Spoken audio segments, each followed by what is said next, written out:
Good morning, everybody. How are we doing today? It's time for another position, and once again, we're going to be looking into the not too distant future to ponder the fate of a position that the Seahawks may need some help in very soon. So now we're moving into the DEFCON 2s. These are positions where yeah, you're probably going to have to address it, and you're probably going to have to make a significant investment to address it. But it's not impossible to imagine that you can handle it in house.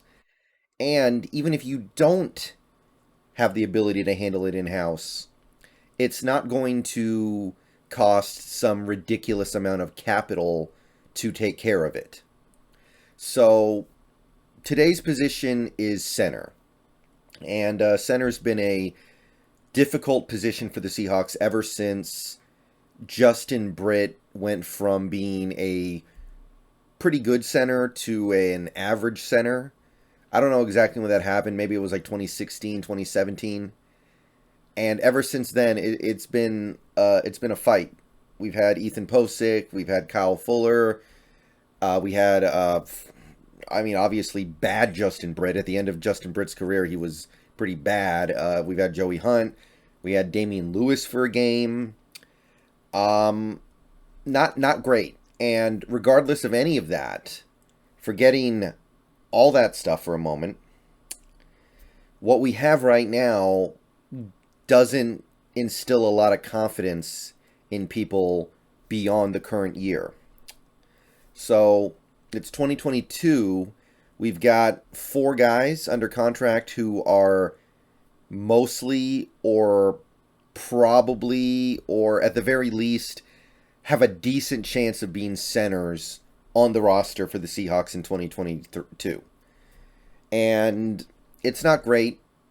It's not a tremendous crop of prospects we have here. And we also have a couple of guys at guard who might be able to move over. Some people have advocated for it in recent months. And that does open up some venues that could make this actually very easy. However, if you do that, you're also creating a need at the guard position. So it's not like that's going to patch a hole. Well, it patches a hole, but it kind of opens up another one. So with that in mind, let's take a look at what the Seahawks have at the center position and see if maybe the answer is actually already here. So you've got Austin Blythe. He's pretty good. He's had good years in the NFL. He was a Ram for a while. He basically took the year off last year as a member of the Chiefs because they drafted Creed Humphrey, and he basically got to chill for a year. So maybe he's feeling good about himself. Before his stint in Kansas City, he was a good player for the Rams. He was a good center, and I liked the signing. I think it was a pretty good pickup, but he is on the wrong side of 30 now. He's not the greatest player in the world to begin with. Is it going to last? It's not the greatest.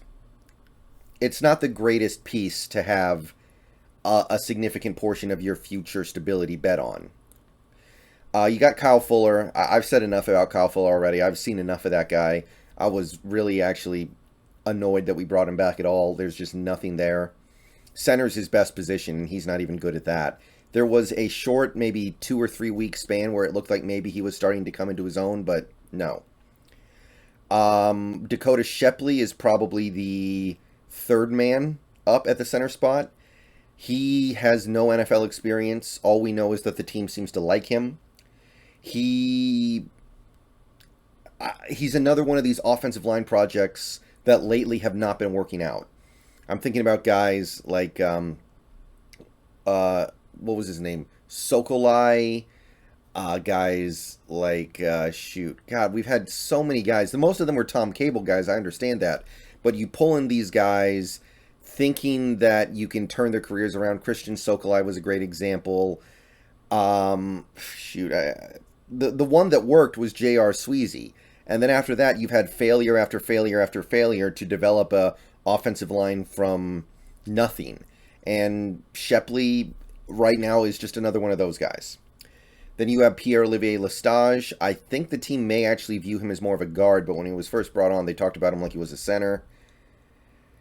Probably never going to make an NFL impact. He strikes me as another offensive line project in the vein of a Christian Sokolai. I can't remember the names of the other guys because they're so forgettable, but I think you guys know what I'm talking about. All of these guys are free agents next year, except for Shepley. He's a exclusive rights free agent, but what's the difference, really? It probably just means he stays for vet min and stays on the practice squad, and who cares? I don't think that means anything. Some people say that Damian Lewis could move to center, which he has done for a game before, and it went okay. Some people even say that Phil Haynes could move to center, which, look, if they can do it well, I'm for it. But that's the key word, well. They need to be good at it. So, I don't know. Okay, so that's what we have in-house. Let's take a look at some of the free agent options. I have wanted this Seahawks team to address the center position in a big way in free agency the last couple years, and they haven't done it. Austin Blythe is the closest they've come to it, right? And Austin Blythe's a good player, but he's not going to move the needle. He's not going to suddenly get people going, oh, wow, that Seahawks team, they're making moves. So I gathered together a collection of guys who might be at least closer to that moving the needle status. Some of these guys more than others, obviously. But let's go through some names here and see if we can find a guy who the Seahawks could splurge a little bit on because they're going to have money next offseason. So I got 7 guys. The first 2 are kind of the, I guess you could call them the big guns. They're going to cost money. They're going to cost long-term money. But they should be able to give you several years of high-level play at the position. First is Bradley Bozeman. He's a Panther. He had a really good year last year, and if he has another really good year like that this year, he's probably going to command serious money. I say 4-year, $50 million. It could be more. Lindsley over in L.A. got $20 million a year. So Bozeman, 2 years later, if he has 2 big years in a row, we're not even saying all pro here. If he makes a Pro Bowl and his PFF grade goes up to like the high 70s, low 80s, you could be looking at a guy who gets something like 3 years, 55 to 60 million. So he's probably going to be the crown jewel of the free agency crew in 2023 at the center position. The other big gun I have would be Connor McGovern. And by the way, there are 2 Connor McGoverns in the NFL right now. This is the one on the Jets, the good one. The other one's on the Cowboys, and I don't think he's any good at all. But this Connor McGovern has been good for the last several years. He'll turn 30 next year. If you sign him, he will play football for you starting at age 30. I estimate 3 years, $33 million. His contract he signed 2 years ago with the Jets was 3 years, $27. So 3 years, 33 is a little bit of an increase. It could easily end up being an even bigger increase than that. It could end up being 3 years, $40 million. It depends on how he plays this year. Keep in mind these estimates are just like there's so many different directions this thing could go. So I'm just taking the best shot that I have. But I said 3 years, 33. The third guy here is really interesting. It's Evan Brown from the Detroit Lions. He played a lot last year because Frank Ragnow got hurt. He played 700 plus snaps. He's only going to be 26 next year when he hits free agency, and you could probably still get him for a reasonable cost because he hasn't played that much. Very interesting opportunity here. The Lions can't really re-sign him for any significant amount of money because they gave a lot of money to Frank. But that doesn't change the fact that he's good. That doesn't change the fact that he impressed in a pretty decent sample size last year. I estimate 3 years, $21 million. Honestly, it could be more if some team decides to overreact to the sample size they got from him.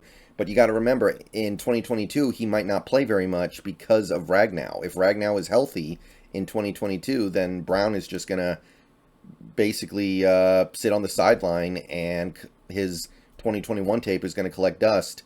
But that makes it so hard to project the contract. I took a shot, but it could be a lot of different things. But he's an interesting guy if you want to try to capitalize on a unique situation in Detroit. Next guy's Austin Ryder. I've been talking about Austin Ryder for a while now. he's kind of fallen far in recent years, because circumstances just haven't gone in his way. Like, he was the starter at center for the Chiefs when they won the Super Bowl, and then he's kind of bounced around. I know he signed with the Saints, and then he ended up back on the Chiefs. And I know this offseason, like, they signed him, cut him, and then re-signed him because they didn't think a ton of him. But Ryder has played well. Ryder has played well in the NFL. He'll be 31 next year. Because he's not really playing a lot of football this year, I think you could get him cheap, 1 year, $5 million. It's, for some reason, it seems like his reputation is not where it should be given his perceived level of play. But this would be like the cheap option if you just want to kick the can down the road another year and get somebody who has some upside, but you're not going to make a long-term investment in. Ryder's that guy. Next three guys are all basically, the next two guys are basically the draft disappointments that you could get for a reasonable cost and quite possibly turn their careers around. Erik McCoy from the Saints and Garrett Bradbury from the Vikings. Garrett Bradbury, in the first 3 years of his career after being a first-round pick of the Vikings, has been okay, it seems like. Like maybe average, honestly. Like, not impressive, but he's not been bad. And there's definitely some potential there that just hasn't emerged. So I said 2 years, $10 million. I don't know what it really could be. It could be less. And Erik McCoy, similar thing. He's been a little bit better than Bradbury, I think, and he's younger. I said 2 years, $14 million, but McCoy is a guy who hasn't become a stud or anything in my estimation. So I don't know if the Saints are going to bring him back because he hasn't played that well, and I don't think he's going to cost that much. He might be less than 2 years, $14 million. So both those guys kind of in the same boat for me. It's not preferred. This last guy is the guy I really kind of want to stay away from. It's Rodney Hudson, formerly a Raider and now a Cardinal. He's going to be 34 by the time he plays for the Seahawks if you sign him in 2023. So if you look at PFF, you look at the public perception of Rodney Hudson as a player, it's going like Enron stock. It's going down quickly. He was an elite center a couple years ago. Last couple years, he's gone down from elite to really good to a little above average. Like, where's it going to go this year? So even if Rodney Hudson has a decent year in Arizona this year, I'm still just it's quickly going down the drain for him. That's what I'm looking at right now. So Rodney Hudson, he's like pull cord in case of emergency, but I hope that emergency doesn't happen. Okay, so those are the free agents. Now let's turn our attention to the draft. And I found a few intriguing center prospects for the draft. Not a ton, but it's important to remember that every year there are guard prospects who, as we get closer to the draft, teams start to look at and go, oh, that guy should be a center in the NFL. His arms are too short to play guard. Or there's just something, maybe they think he's too small. Maybe they think he's not a good enough pass protector. Maybe they think he's not, well, whatever. There are always going to be guards who, during the draft process, become known as center prospects. So we're going to see a name or two added to this list. But in terms of guys who actually play center in college, these are the guys that I'm looking at going into this upcoming college football season. The big gun is Jarrett Patterson, a Notre Dame, 6'4", 307 pounds. He is the top-rated center everywhere I look so far. Probably going to go in the second round, early second round. Could sneak into the back end of the first. Centers typically don't go too much higher than like pick 18, 19, 20. I don't know if he's going to do that, but he's probably going to go in the, I'd say, late 20s to early 30s. He is probably the best center prospect in this draft, barring something very surprising happening over the next half a year to 8 months. So he's the guy. And look, if he ends up being an early second rounder, if you could use one of your first round picks on a quarterback like Levis, and then you use your other first round pick on a center like Jarrett Patterson, removing the Broncos picks from the equation completely, that's pretty sweet. You have addressed two of your biggest needs with your two picks, and then you still have those two other picks that you know are going to be in the top 64. One's going to be in the top 32 at least. And you can address your remaining needs with those. So right now, if you want a mock draft for me, a dream mock draft, it would start something like that. We've also got a Cedric Van Pran from Georgia, 6'4", 310 pounds, currently projects as a third rounder. Obviously, that Georgia team, they play a lot of games in the spotlight, so you're going to get a lot of chances to see him. John Michael Schmitz from Minnesota, 6'4", 220 pounds, fourth round prospect, so now we're getting into day 3. So these guys are more like prospects rather than finished products, but these are the guys who caught my attention. It's not a tremendous draft at this point for top-end center prospects. It's just not. Ricky Stromberg, Arkansas, 6'4", 318 pounds, another fourth rounder. Zach Frazier from West Virginia, 6'3", 308 pounds, fifth rounder. Again, this is not me giving a scouting report other than the very bare bones facts, because what these guys do in 2022 is going to have a massive influence on what I can say about them as players, but I just want to give you guys some names. This last one, Olusegun Oluwatimi. He's currently a Wolverine, but he actually played 3 years at, I believe, the University of Virginia, and he's transferred so he can put himself on a bigger spotlight in his final season before he goes to the draft. Currently, he projects to be a fifth rounder, but this is a guy I'd actually really keep an eye on.